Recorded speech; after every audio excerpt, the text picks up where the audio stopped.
So welcome, and I'm one of the pediatric emergency medicine physicians, and I'm the vice chair for education. So we developed this series to help do educational spotlights on education that we felt would be helpful for folks that are kind of in that space more so. And Desi and I went to a workshop, God, how long ago was that? Like 6 years ago plus. And Desi became an expert in infographics after that and has paved the way for this in the work that she does with her POCUS rotation and all of our education, really. And it's very effective. And I thought it would be a great venue for us to learn a little bit more from her and for folks who haven't really done a deep dive into it. Look at it a little bit more. So Desi is one of our emergency medicine physicians here. She's also a researcher and expert in Lyme and also an avid traveler and takes any opportunity to travel and will not be moving to New Zealand, as she told me last night. So she loves traveling so much. Wants to like maybe explore the world somewhere else. So anyway, that will not be happening. And with no further ado, Dr. Neville will present an infographic session for us. Thanks so much. This is just a fun infographic display of the info that Noelle told you about me, just for fun. And so expert in infographics I don't see anything. Like, oh no. I just see your faces. Oh, I think when you started recording it unshared. Hold on. Just a moment. I'll reshare. Okay. Sorry, just the lecture up. There you go. Better? Okay, so that's what Dr. Spears said. And then I have just a fun infographic display of my intro instead of being wordy. Not that you were wordy, Noelle, but you know what I mean. I said more than that. So that's my fun infographic display of who I am. Okay. But what I was saying is that expert is a stretch. I think a passionate adopter of infographics is probably a little bit more accurate of a description. I love making the things that I do look fun is the take home. But so that's a little bit about me. And then what we're doing today. So Dr. Spears asked me to present this lecture on the power of infographics. So in the lecture, we're going to broach the topic with 3 simple questions. And that is just, what is an infographic? Why use infographics? And then how to start using infographics. So just some really simple 3 questions to get us thinking about infographics and how you can use them. So first, the what. So just a Merriam-Webster definition. So an infographic is a chart, a diagram, or an illustration. So in a book, a magazine, a website, and it uses graphic elements to present information in a visually striking way. So that's our simple definition. And so even more simply, you have an idea or a thought, and then you try and think of the best way to visually depict that to share it with somebody else. And then you share that with your audience or the world. So idea to picture to share with the world. Here are just some various examples of what people think about when they think of infographics. So there's a bunch of beautiful and different ways to present information depending on what it is you're trying to present. And then I searched my email to see what the most recent infographics were that somebody sent me, and one of our colleagues down in the ED sent out these flyers from Be the Match this week. So that's what I had in terms of in my email inbox of other people using infographics.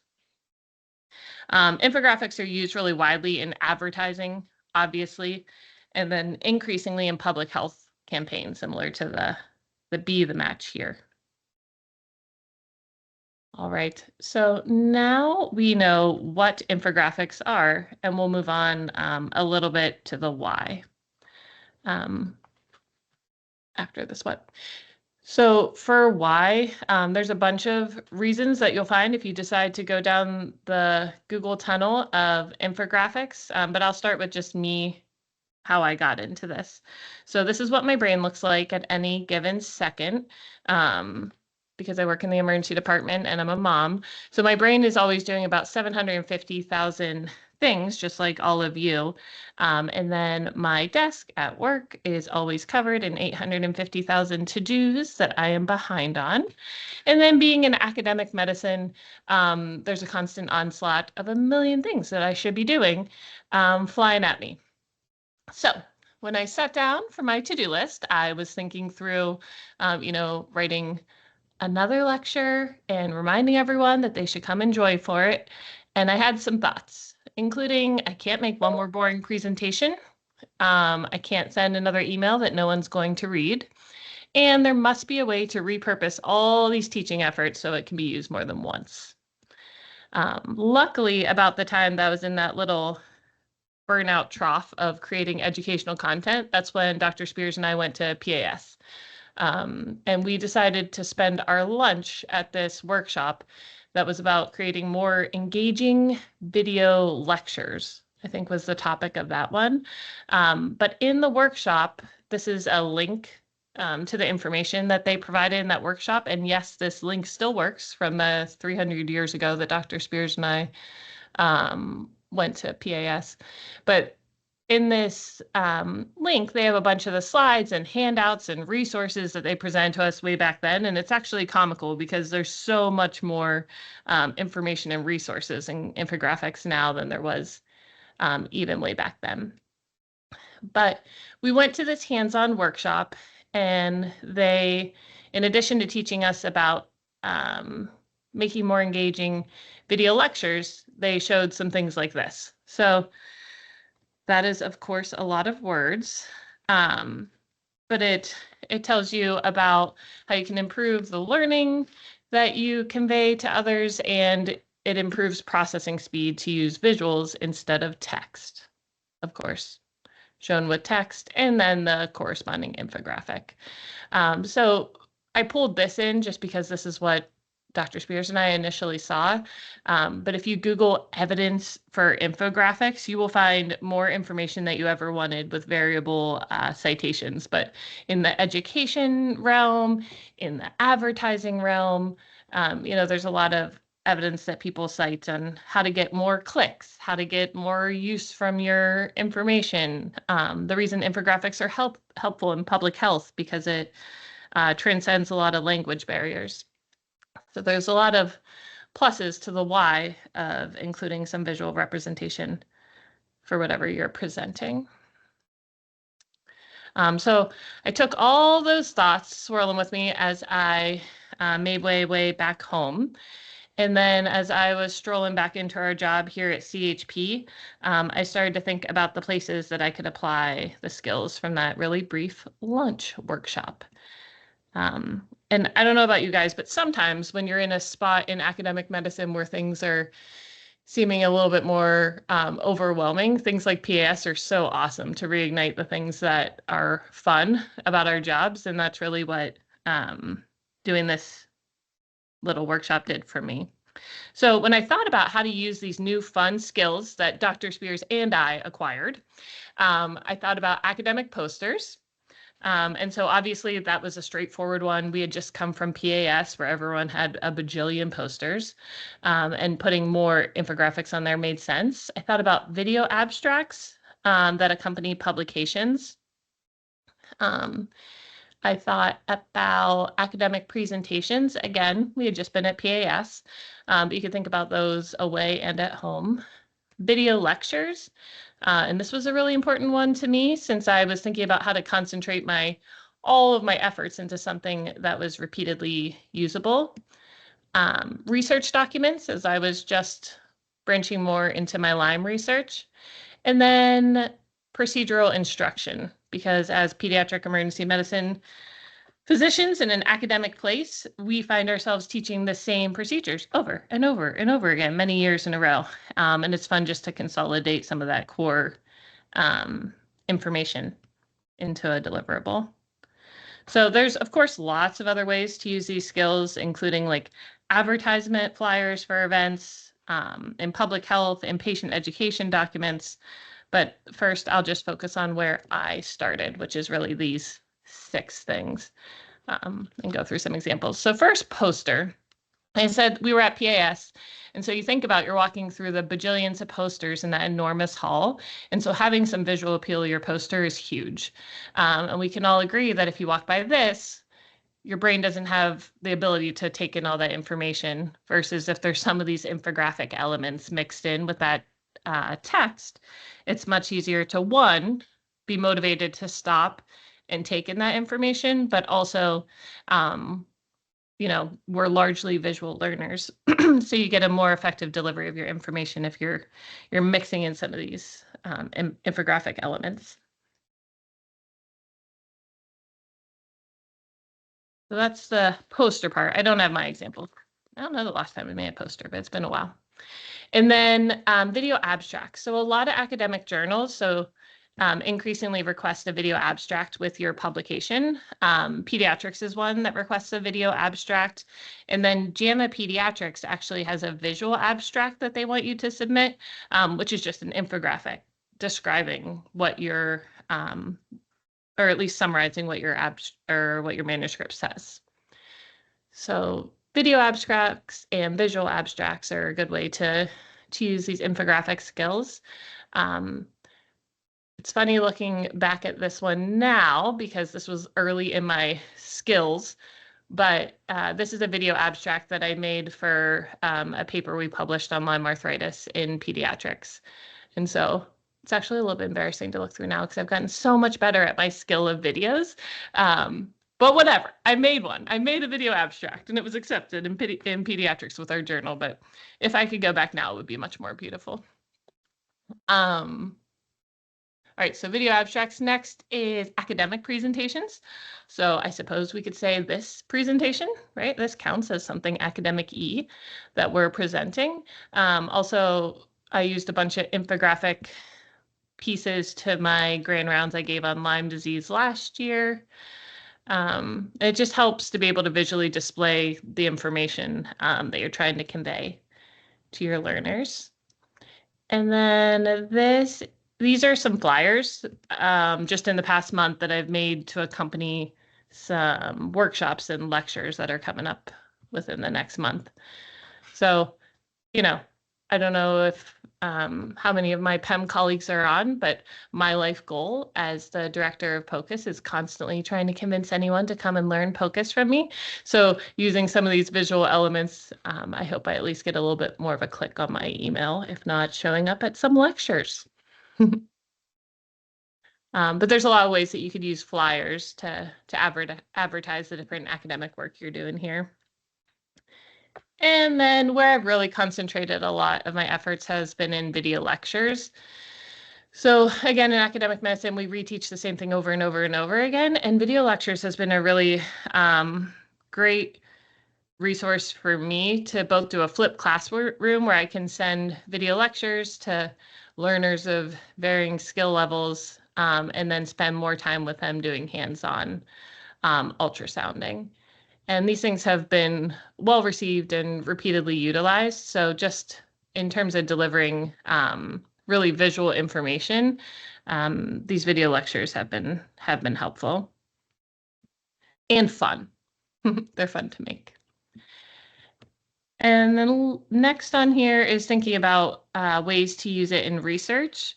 There are a whole lot of places within research that infographics can be used that I haven't ventured into. Here's just, simple an infographic that's included in a publication we had on baseline Lyme disease serology in Lyme endemic places. But obviously, is a great visual depiction of where our patients lived.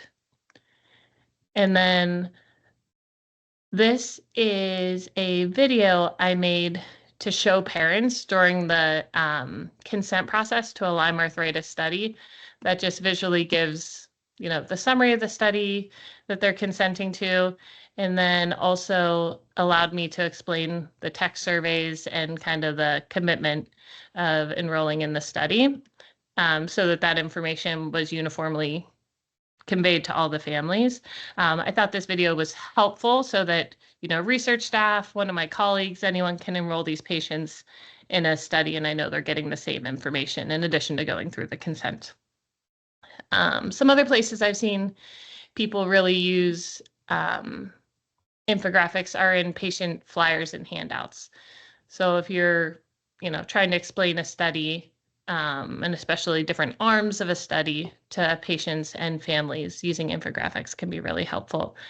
Just a one-sheet handout embedded within the consent to explain what they're consenting to. And last, this is procedural. So a lot of our procedural skills in pediatric emergency medicine obviously need to be taught hands-on, but if people understand the evidence and the steps behind the procedure before coming into those practice sessions, it's really helpful. So there's a bunch of common procedures like the IV placement that I just put up there, and then really uncommon procedures like pericardiocentesis. We're doing, infographic and video training prior to doing hands-on training has been helpful in making sure our learners make the most of their time whenever we teach them. All right, guys, so that was really long, but that was my why. That was how I brought these things home to start using them. And so I can see if there's any questions before we get to the how. It's hard in a virtual session. Okay, so how? The how, and this is really the how of just starting to think about how you could make an infographic, and the how of how, this can be integrated into the information you already delivered to enhance that. So I'll start with just what makes a great infographic. First, of course, the data that you present needs to be accurate.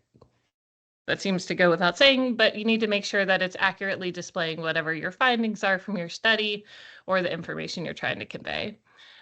Two, it needs to tell a story. So someone needs to be able to visually and logically follow through it. It needs to tell that story effectively.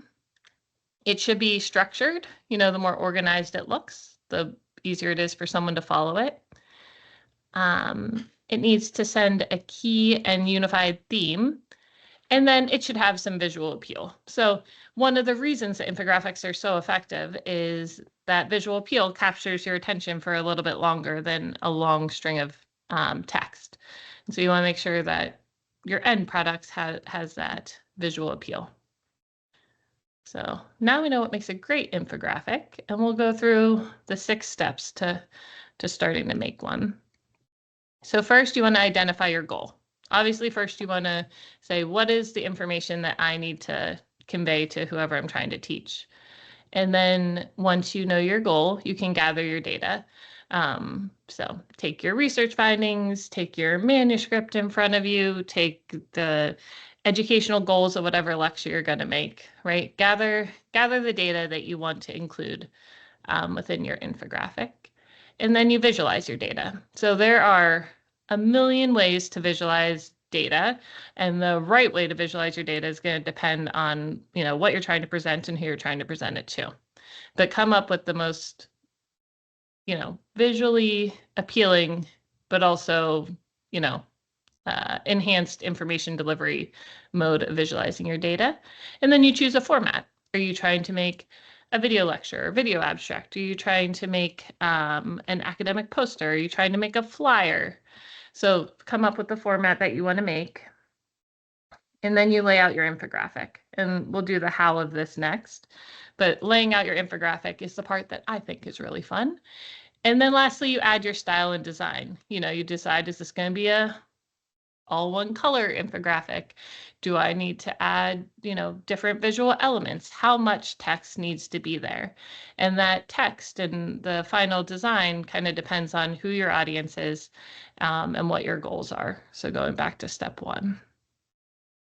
Okay, 6 easy steps for designing an infographic.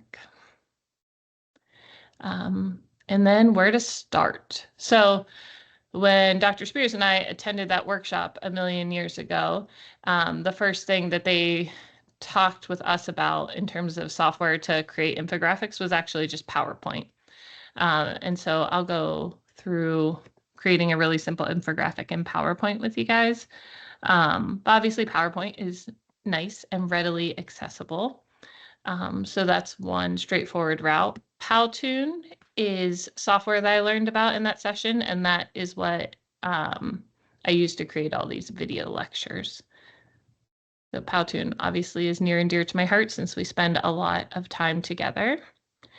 Canva, when you just search for infographic tools, is probably the most popular one right now. And it's popular because it has a free version in addition to, I have not used Canva a whole lot, just so you know, but in addition to a paid subscription where you can use more advanced tools. But it's a really simple, user-friendly, straightforward way to put together infographics. And it's what I use to create the flyers that you saw earlier, like the flyer for the workshop and the flyer for POCUS faculty requirements.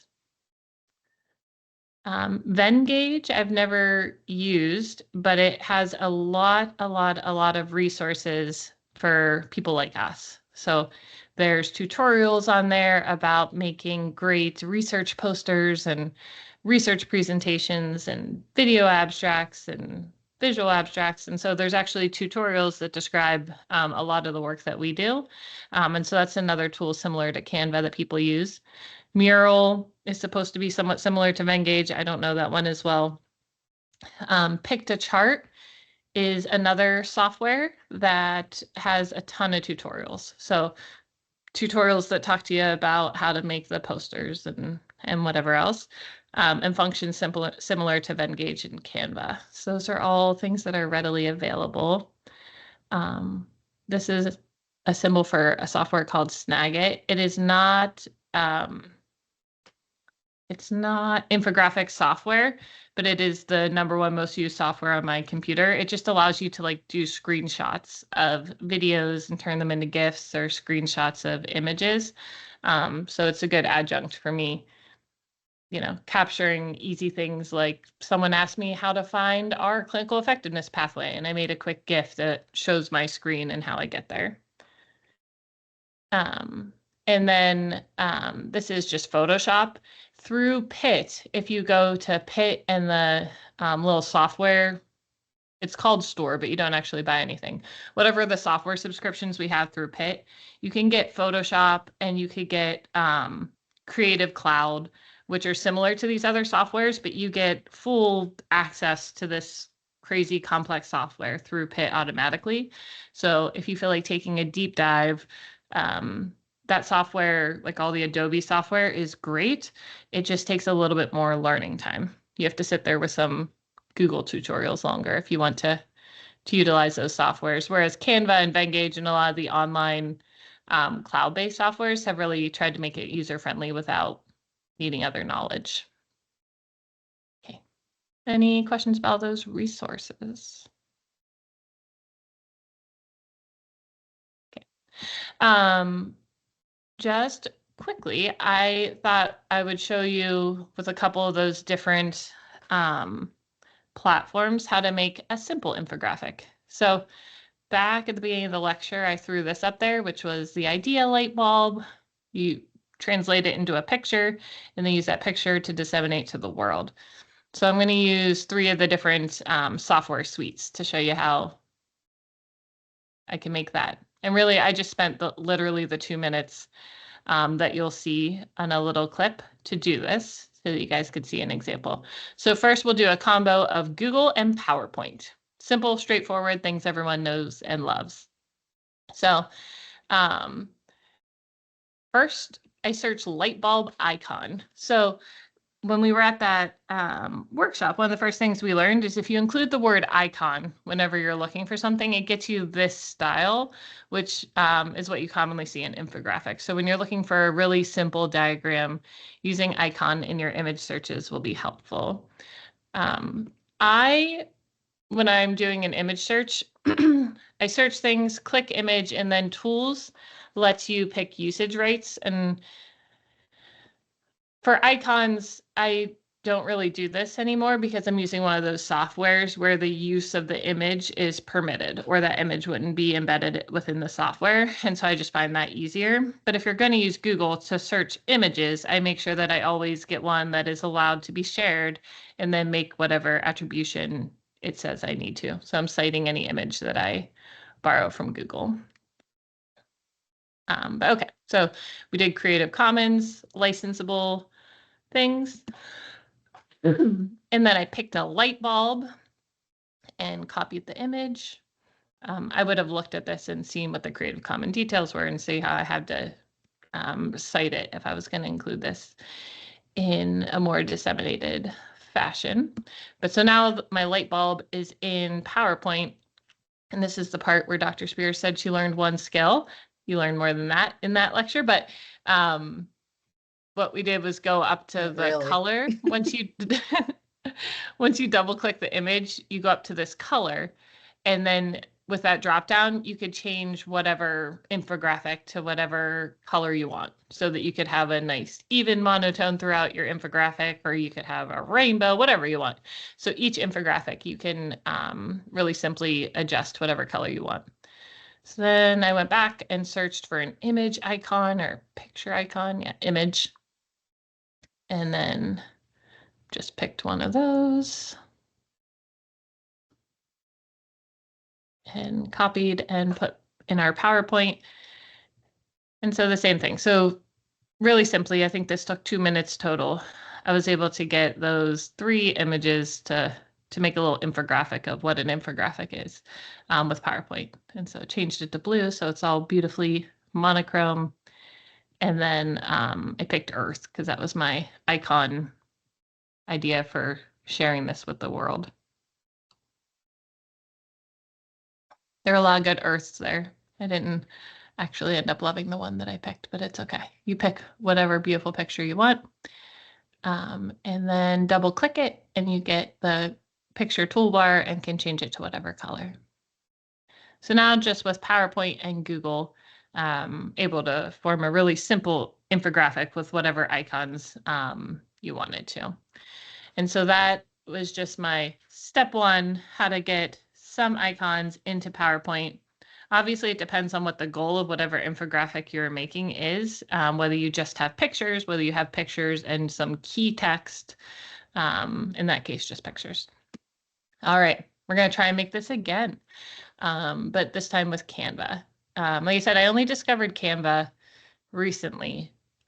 It's really fun, really simple, and user-friendly. So if I needed to make just a flyer, just an infographic, Canva would be my go-to. There's a ton on here that's like pro, or you have to be a subscriber. I don't know what that costs. I didn't look that far into it. But there's a lot of free. It just takes a minute for you to search through.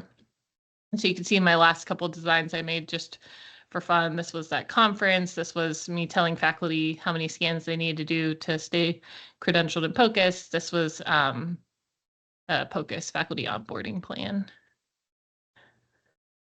And so I went to create design, and then there's a bunch of options. Do you want to make a flyer, an infographic, a presentation? Do you want to make your resume? Do you want to create a new logo? Is this something to share on Instagram? Is it a video? So there's a bajillion things that you can pick from within Canva, most of which I have not explored yet. I picked logo because that seems similar enough to what we're trying to create today. And so I searched light bulb. And so those little crowns are pro, so you can only use them if you have a subscription. But if you scroll over to the right, there's lots of other images that you don't have to have a subscription. So then you pick the light bulb, adjust it to whatever size, and you can pick your color scheme. We're just going to stick with that blue. And then back up, searching, I think I did picture or image. Picture, just picked a random picture, and then this one was a little bit more complex than your average icon, so went through and changed all the colors to something in the blue hue scale. So these are really user friendly. They also, because they're like cloud-based, web-based apps, have tons of tutorials built in. So if you want to really figure out how to use them, it's pretty straightforward. All right, so now we have our image, and then we search Earth. And again, there's a million planet Earths, but we will pick one of them and then change it to blue. So I think Canva is nice for the infographic layout. It also has a lot of, not tutorials, but templates, a lot of beautiful templates where you can just put your pictures or your color scheme into a template that some graphic designer already made, which is another reason it's really user friendly.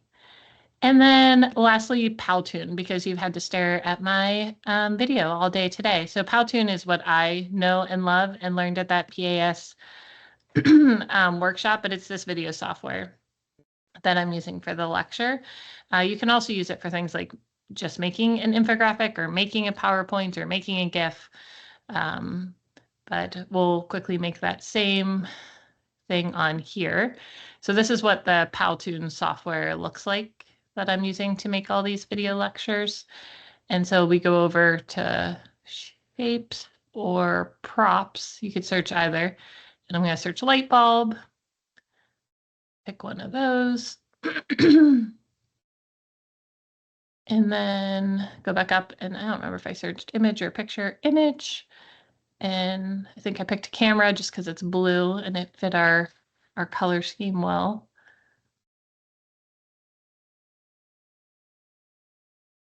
So it's similar to PowerPoint, but it has a lot of user ability. And then the one piece I didn't touch on for this lecture is it's also really easy to embed voice. So this little music note right here, you can embed voice, voice over a track on any of your videos, which is really nice. And it's easy to change later. And then we search Earth and put it next to it.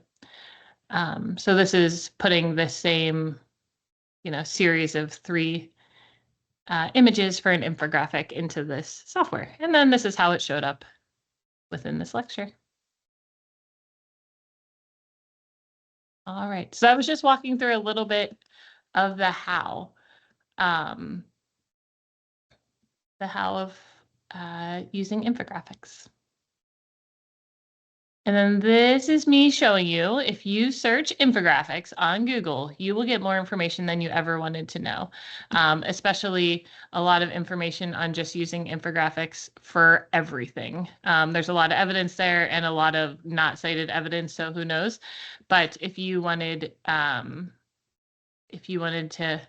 get started, there's tons of video tutorials. There's tons of examples to get you motivated and started.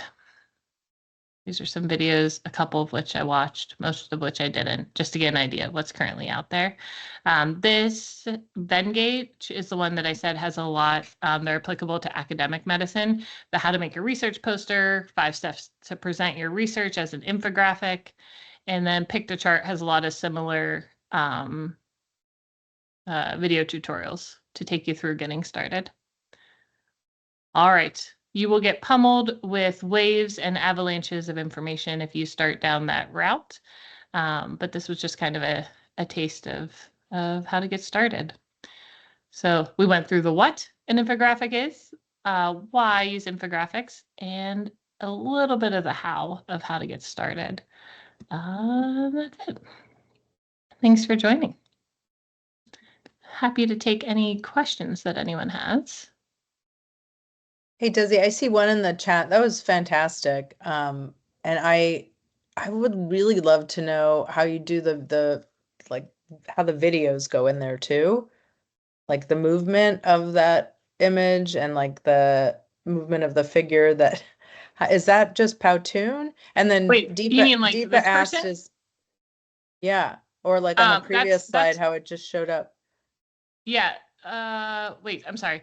This, like, my Yeah. people that talk and the cartoons that I make for some of the lectures, like the trauma lecture has like someone rolling in on an ambulance.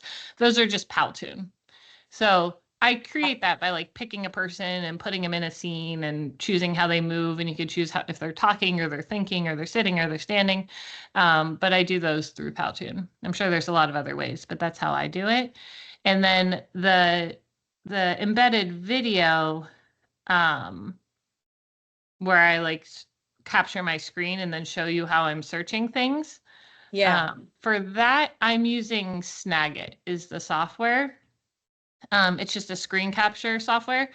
I'm pretty sure there's a way to just do screen capture and accomplish the same thing. I've always had Snagit on my computer, so that's where I primarily use. So you, and then Dr. Berman was asking, is Powtoon free? So there's free and paid subscription. I have a paid subscription because I use it like every 5 minutes. But I don't even remember what the difference is between paid and free subscription anymore. If you can do unlimited video downloads with a paid subscription and use a little bit more of their content. But with the free, you can also do videos up to a certain length of time. I think you'll just have a little Powtoon icon in the corner. Okay.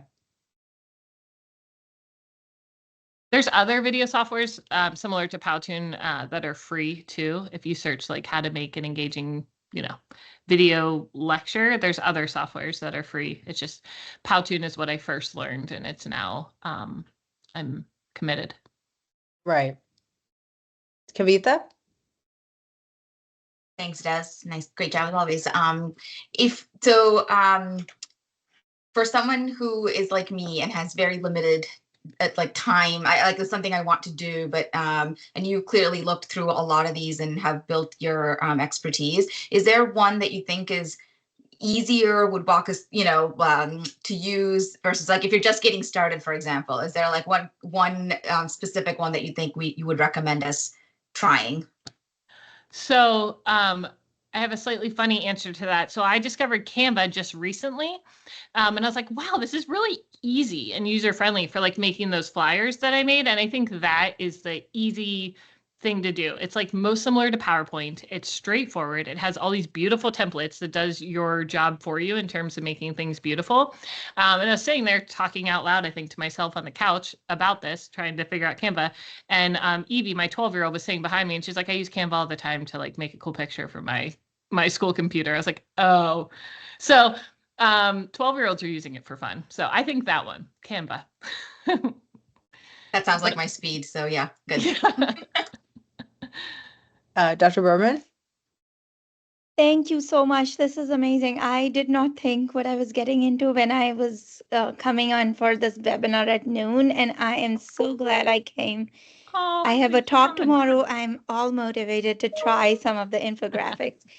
But on a similar note as Kavita, I have a lot of talks, and sometimes, like you mentioned, it's hard to engage people. And how much time does it take you to create a presentation for, not the you now, but the you when you started to make a presentation, say a 30, 45-minute presentation on using all these infographics? Gotcha. That's such a good question. I can't believe I didn't address it. I believe the reason I didn't address it is because I'm a PEM doctor and I black out when I leave work or I finish something unenjoyable. I just forget that it happened. When I first started, what I really spent a lot of my time was on those POCUS lectures. And so things like, hold on, let me just go back. They're intense. Like they have taken me so many years to perfect. Not perfect. I'm sure they could be better, but you know what I mean? So many years to optimize things like this where I, really have figured out how to, as quickly as possible, convey the most information to a variety of learners. Those lectures took me forever. And let me think about what forever meant. I probably, because you have to make the slide, come up with the my voiceover script, and then like go back and forth on editing that. It probably, these are all 20-minute lectures, actually, the video lectures. Probably took me a couple of weeks. Got it. To be done. But those were like in a publishable format, right? I have citations embedded. I never publish them in MedEd portal, which I'm sad about, but they're in a like publishable complete format that I've been able to use now for like almost 10 years. But those took me weeks, and I still change them, right? When new evidence comes up or something, the Powtoon is actually pretty easy to go back in and just change one little piece of voiceover or change one little piece of the picture or change one ultrasound to one that I got that was a better picture. So I'm still always tweaking them and improving them. But it's probably 2 weeks for one really good complete lecture. Something like this, like I made this video lecture for today. Most of the time spent was in the like data acquisition phase, like just thinking through everything that I wanted to include, which would have been the same no matter what format I tried to present. But that didn't take nearly as long. It's still, you know, I worked on it for little bits over a long period of time, but the actual putting together the video lectures, I think, is no slower than putting together a PowerPoint, but it takes a lot of that prep work of getting together everything I want to include. Great. Thank you. And I agree about Canva. You know, my daughter tells me all the time, why are you just still using PowerPoint? You should use Canva for your slides and your talks. Yeah, she's Canva is 10. new to me. She's now 11. Yep. Yeah, so perfect. they're using it all the time at school too. Yeah, we should have just asked our kids. Dr. Stokes raised her hand. I don't know if that was. Oh, sorry, fiddling with the mic. Yes, I did, and then I changed my mind, but thank you. So I have a quick question, because no, this was very, very helpful. I'm already thinking about how I'm going to use it for several of my projects and talks. So it's actually a general question, because I work with a community organization that's trying to share, you know, research and other things with members of the community, and they put together a video. My actual question was, would it be okay if I shared this presentation with them? Because I think they'd really love to use infographics moving forward. And if that's not appropriate, I can just tell them what I learned. Sure, I think it's fine. I like I said, I'm usually like insanely overly careful about making sure that everything I include is fine for me to share. The couple of things that would not fit that category are really the Be the Match flyers. I don't know. I don't have like a right to reshare those. Everything else is mine. That's okay, because what I can do though is I can think it's fine. distill. We actually fine. we put this on our YouTube Yeah. website. So I think the Match people would love the free advertising. Yeah, so I don't that's think the they're going to be only thing upset. in the entire lecture that is not like ownership fine. Yeah. So Savannah, that should get posted pretty soon. You just send it to Zoe and then she uploads it, right? Yeah. Yeah. So I think by the end of the week, that'll be, and if you don't see it, just email Savannah and she can send you the link. It's on our PEAC's YouTube site. Yeah. And there's also some people on YouTube that talk about things specifically like using infographics for public health and that are awesome. There's so much information compared to when we first took a look at this many years ago. That's a little bit overwhelming if you start down that rabbit hole. Well, this was fantastic. Really appreciate you spending the time to educate us more on this, Des. You're the best. Thanks, guys. Thanks so much for coming. Thank you, Des. Bye. Bye. Thank you again. It was awesome. You're welcome. Thanks for coming. Let me know if I could help.